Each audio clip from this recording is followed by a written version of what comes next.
Hi everyone, Aiden here with etrailer. Today we're going to be taking a look at the CURT SecureLatch Pintle mounting plate. This is going to be just the mounting plate that you can attach a pintle hook to, or maybe a ball mount, and it'll work with CURT's SecureLatch system sliding into your 2.5 inch by 2.5 inch receiver tube. Now, because it's just the mounting plate here, you will need to pick up the extra piece separately, but you can pick that up and swap it out to whatever you need within that SecureLatch system. So let's check it out. So really you're going to have two main options within that SecureLatch system. There's the pintle hook attachment, which will just bolt on to the included bolts with the platform and be able to slide up and down and adjust to whatever height you need. It can only be used in the drop position, so just keep that in mind. Or you could get the one that has a regular ball attachment out here, but it can still be used with some lunette ring trailers. This one, I think, would just work better if you know you're using a lunette ring trailer full time and you don't have the need to hook up to a regular coupler.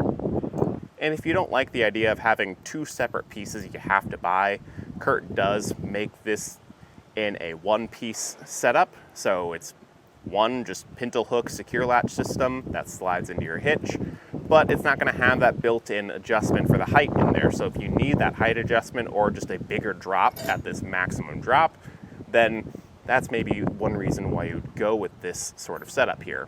The other reason a two-piece system might be nice is that this piece here gets a lot of wear and tear. So you can trust that the platform will stay probably in pretty good shape for most of its lifespan, if not all of it.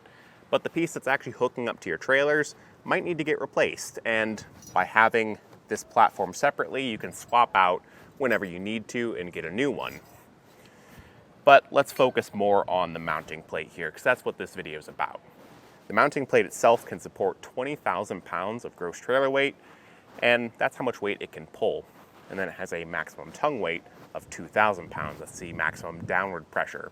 Keep that in mind, because with a two-piece system, you want to take into account the weight capacity of the platform and the attachment and go by the lowest rated component, always keeping in mind your vehicle and hitch as well. Now, this doesn't include a hitch pin and clip, so you will need to provide one yourself. I would always recommend going with a locking hitch pin and clip and just make sure you get one that has a long enough span to accommodate that 2.5 inch hitch you're sliding this into. You can pick up those here at etrailer in a variety of different styles. I'm a personal fan of the etrailer one myself because it just feels a little more secure the way it threads on, but that's just me. You can pick whatever works best for you. Now, from the center of the hitch pin hole to the face of the mounting plate here, it's going to be 7.5 inches. That'll give you a better idea of how far out your trailer is going to be sitting whenever it's hooked up here.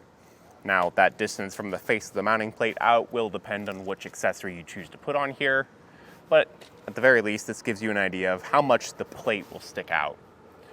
Now, as for the dimensions of the plate itself, it's going to be 5 inches wide. Now, as far as the channels go, those are going to be about 9.5 inches, so that's how much room up and down these have to slide. That doesn't equate to exactly a 9.5 inch maximum drop, but that's how much room there is for these pairs of bolts to move up and down, which should offer a pretty wide range of drop height. And the gray powder coat finish that CURT uses here does feel really thick, really durable.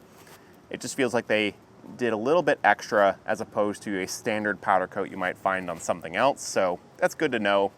Realistically though, this piece, I'm not worried about that scratching away too much. Maybe right here where we're making those height adjustments if we ever need to change the height adjustments. But realistically, it's probably the pintle hook you're hooking up out here that's gonna see the most wear and tear, and that's just inevitable. That'll happen with time. The platform, I think, will be just fine. And that's really all there is to it. The mounting plate itself is pretty straightforward. Not a whole lot going on here, but it gives you some nice options for adjustment, durability, but also just general ease of use. Now, for me, I think if you're gonna be really tough on your equipment and you know for a fact that this piece here is gonna get damaged because it just sees a lot of wear and tear, a lot of use, and you like the idea of being able to just swap this out to a new one when you need to, then this platform option is going to be great because you don't have to replace the whole thing. You can just replace the attachment whenever you need to, and the platform, I think, will stay in good working order. Thanks for watching.